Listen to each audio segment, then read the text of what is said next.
I used to believe in happy endings. I thought I had found mine with Daniel. We had been together for 2 years, and everything felt like it had fallen into place perfectly. We laughed easily, shared dreams, and supported each other through every challenge. He was my safe place, my best friend, my future. A few weeks ago, he got down on one knee and asked me to marry him. I remember the way his hands trembled slightly as he slid the ring onto my finger, how his eyes shone with love and excitement. We both cried, happy, overwhelmed, in love. That moment was supposed to be the start of the rest of our lives. But now I don't know what to think anymore. Not long after our engagement, I found out I was pregnant. It wasn't planned, but it wasn't unwelcome either. Daniel held me so tightly that night, whispering about nursery colors, baby names, and how we'd be the best parents. He kissed my stomach and told me he already loved our little one more than words could describe. Then, everything fell apart. The miscarriage hit me like a cruel joke from the universe. One moment, I was carrying life inside me, and the next, there was nothing. Just emptiness, pain, grief that I couldn't even put into words. Daniel tried to be there for me, but I could see the helplessness in his eyes. He hated seeing me break, and I hated that I couldn't be the person he fell in love with. The one who smiled easily, who planned for the future with excitement instead of fear. I thought that was the worst pain I could feel. I was wrong. Today, my world shattered all over again. Daniel's phone buzzed in the middle of dinner. He glanced at the screen and stiffened. I noticed, but I didn't say anything. Not at first. But then he didn't answer it, and it buzzed again. And again. Who is it? I finally asked, my fork halfway to my mouth. He hesitated. That alone made my stomach twist. Then he sighed, put his phone down, and looked at me with an expression I couldn't read. It's Vanessa. Vanessa, his ex, the one he was with before me. I knew of her, but she had never been a problem before. Just a name from his past, nothing more. What does she want? I asked, trying to keep my voice light. Daniel swallowed hard. He looked at me like he was bracing for impact. She says I have a daughter. I laughed. Actually laughed, because that was ridiculous. What? I managed, shaking my head. That's insane. She's lying. But Daniel didn't laugh. He didn't shake his head. He just sat there, rubbing his temples. She had a DNA test done. My blood turned to ice. And my voice was barely above a whisper. He exhaled sharply, like he was in pain. 99.99997% mine. For a moment, I forgot how to breathe. The room tilted. The walls seemed to close in on me. 2 years. We had been together for 2 years. His daughter was 2 years old. Oh my God. I shot up from my chair, my legs unsteady. You're telling me you have a child, and you didn't know? I swear to you, I didn't know, Daniel said quickly, standing as well. She never told me. She never. But I couldn't hear him anymore. The sound of my own heartbeat was too loud in my ears. I had lost our child, and now I had to live with the knowledge that someone else had given birth to his. My chest tightened, and suddenly, I wasn't sure if I could do this. I don't remember much after that. I think I said something. Maybe I shouted, maybe I whispered. But all I knew was that I needed to get away. I grabbed my coat with shaky hands and stormed toward the door. Daniel called my name, his voice thick with panic, but I couldn't stop. I wouldn't.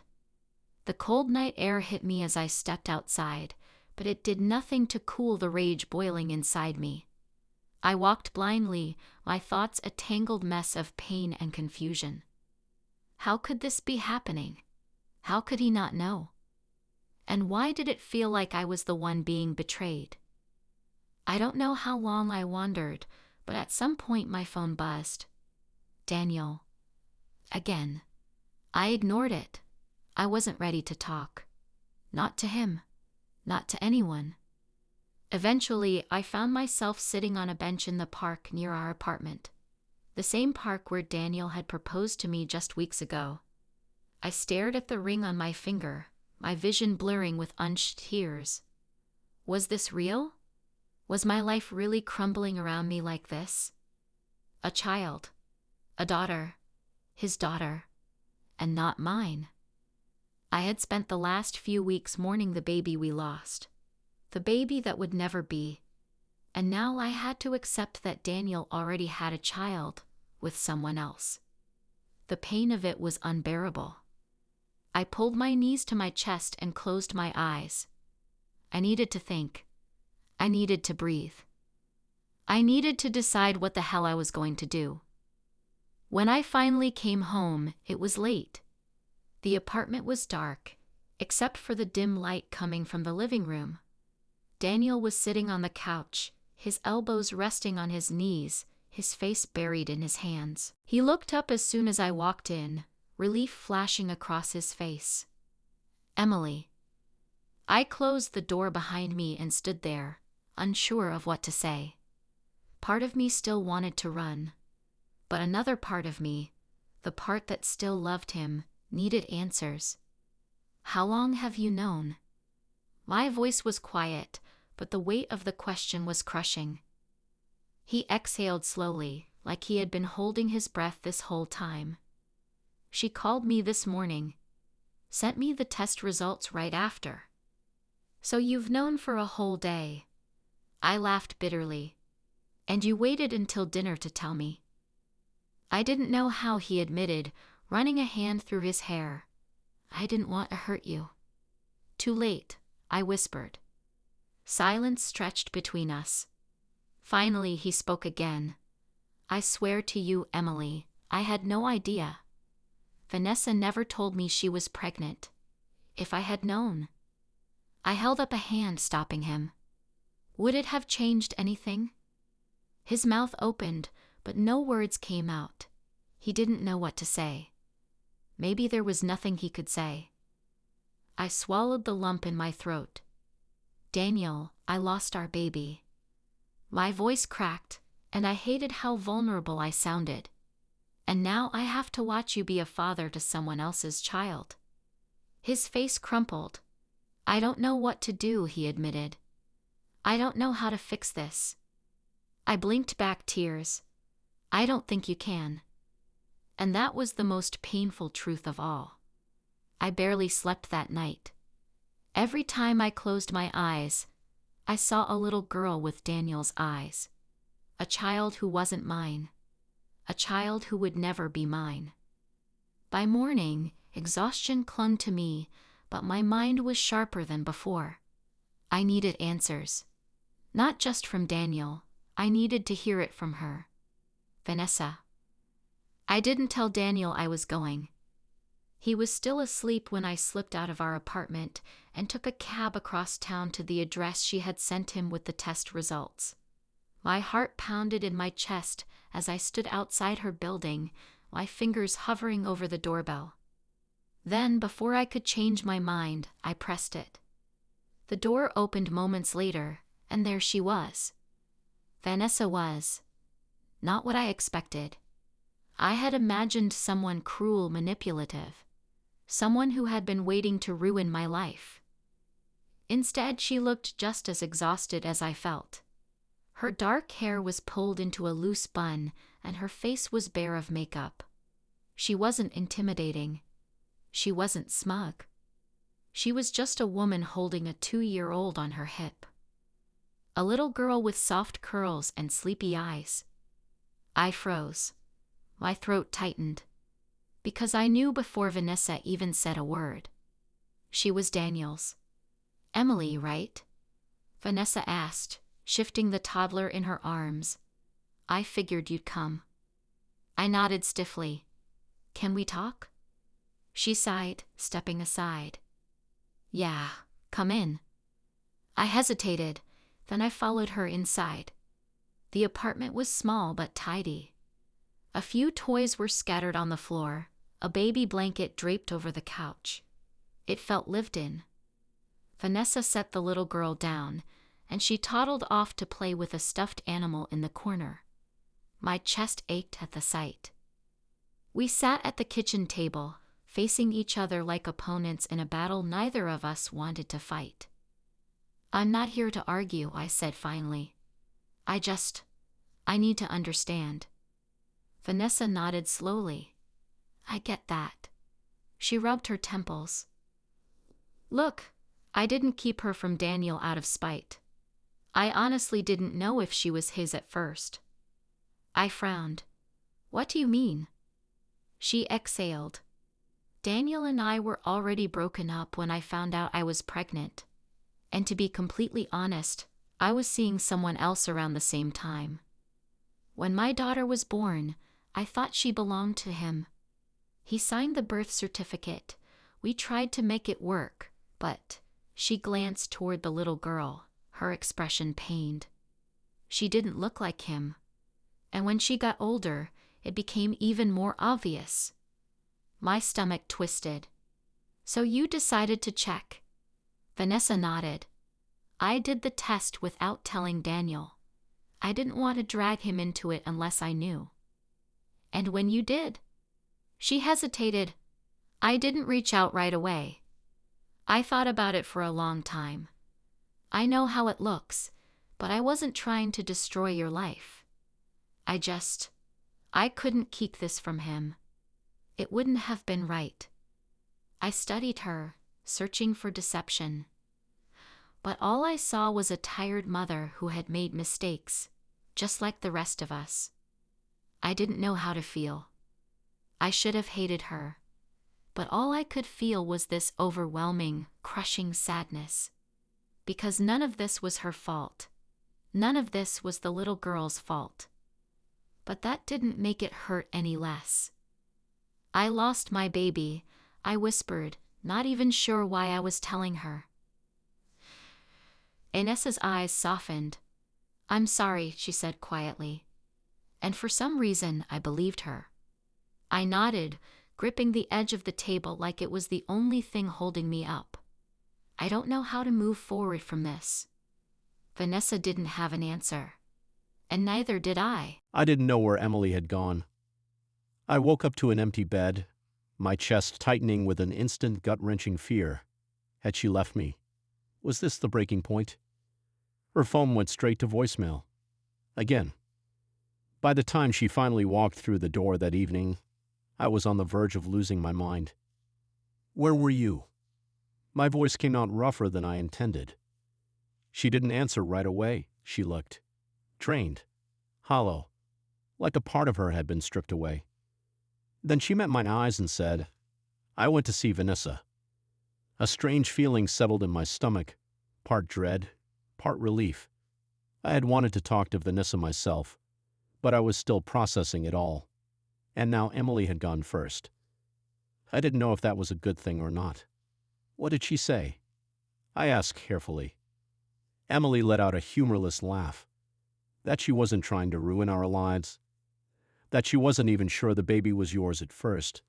That she only reached out when she knew for sure. I ran a hand over my face. And do you believe her? She hesitated. Then she nodded. I swallowed hard. I didn't know if I felt relief or devastation. Probably both. Emily crossed her arms over her chest. She has no idea how I'm supposed to process this. And honestly, neither do I. Her voice cracked slightly at the end, and it shattered something inside me. I stepped closer, reaching for her hand, but she pulled back. I need time, Daniel, she whispered. The distance between us had never felt wider, and I had no idea if I could fix it. Time didn't make it easier. If anything, it made it worse. Days passed, then weeks. Daniel and I still lived under the same roof, but everything had changed. We moved around each other like strangers, careful not to set off a bomb that was already primed to explode. I avoided talking about the baby. He avoided bringing up Vanessa. But the silence between us screamed louder than words ever could. One night, Daniel came home late. Too late. I was sitting on the couch, pretending to read, when he walked in.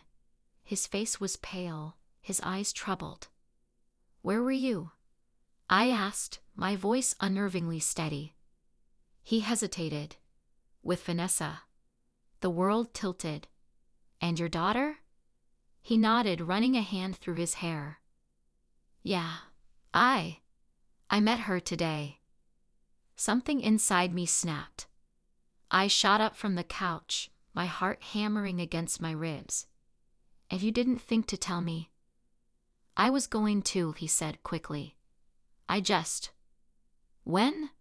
My voice rose. "After you spent a few more nights playing happy family with them?" His eyes widened in shock.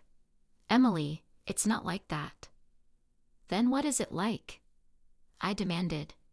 "Because from where I'm standing, it sure as hell looks like you're slipping into a new life while I'm stuck here, drowning in the ruins of ours." He flinched. "That's not fair." I let out a harsh laugh. "Oh, fair? You want to talk about fair? Tell me, Daniel, what part of this is fair to me?" His jaw clenched. "I didn't ask for this either." I shook my head, tears burning my eyes. "No, but you got a baby out of it. A family. I got nothing." The moment the words left my mouth, regret slammed into me like a tidal wave. Daniel's face twisted in pain. "You think I don't grieve our baby too?" His voice broke. "You think this is easy for me?" "I think you get to move on while I'm stuck in the past," I whispered. The silence that followed was deafening. Then Daniel exhaled, stepping back, like he was giving up. Or maybe I was the one who had already given up. "I don't know how to fix this," he admitted. Neither did I. And for the first time, I wondered if it even could be fixed. The days after that fight felt like slow torture. Daniel and I barely spoke. When we did, it was short, clipped sentences that meant nothing. "Did you eat?" "Yeah." "I'll be home late." "Okay." It was like watching the love we had built unravel thread by thread, and I was powerless to stop it. But maybe I didn't want to stop it. Because every time I looked at Daniel, all I could think about was her. His daughter. And every time I thought about his daughter, I thought about the baby I had lost. Grief and jealousy twisted inside me like poison, and I hated the person I was becoming. One evening, I came home and found Daniel sitting at the kitchen table, staring at his phone. He looked exhausted, his shoulders slumped in a way I had never seen before. "What's wrong?" I asked before I could stop myself. He looked up, surprised that I had spoken first. "Vanessa wants me to start taking a more active role. Like scheduled visits, maybe weekends." My heart clenched. "And what do you want?" He exhaled. "I don't know." He rubbed his temples. "I never saw myself as a father. Not now, not like this. But she's mine, Emily. I can't just walk away." I nodded stiffly. "Of course." His eyes searched mine. "But I don't want to lose you either." I opened my mouth to say something, anything, but no words came out. Because deep down, I already knew the truth. He was going to lose me. And it wasn't because of his daughter. It was because of the distance that had settled between us. Because every time he looked at her, he would feel guilty about me. And every time I looked at him, I would feel resentment about her. It wasn't sustainable. And we both knew it. I didn't plan to leave that night. But sometimes the heart knows before the mind catches up. I packed a bag while Daniel was in the shower. Just a small one. Enough clothes for a few days, my essentials. Nothing dramatic. I wasn't even sure if I was leaving for good. Maybe I just needed space. Maybe I just needed to breathe. But as I zipped up my bag and looked around the apartment we had built together, a painful realization settled deep in my bones. This wasn't ours anymore. The life we had planned, the future we had imagined, was gone. And no amount of love could bring it back. Daniel walked out of the bathroom, his hair damp, a towel around his shoulders. He froze when he saw my bag. His face paled. "Emily." I swallowed hard. "I need time." His expression crumbled. "No, you don't." He took a shaky breath. "You've already made your decision." Tears welled in my eyes. "I don't want to hate you, Daniel." His throat bobbed as he nodded slowly. "And I don't want to make you stay when you don't love me the same way anymore." That was the most painful part. I still loved him. But love wasn't always enough. I stepped forward and pressed a trembling kiss to his cheek. "Goodbye, Daniel." I turned before he could see me break. And as I walked out the door, I knew, deep down, I wasn't coming back.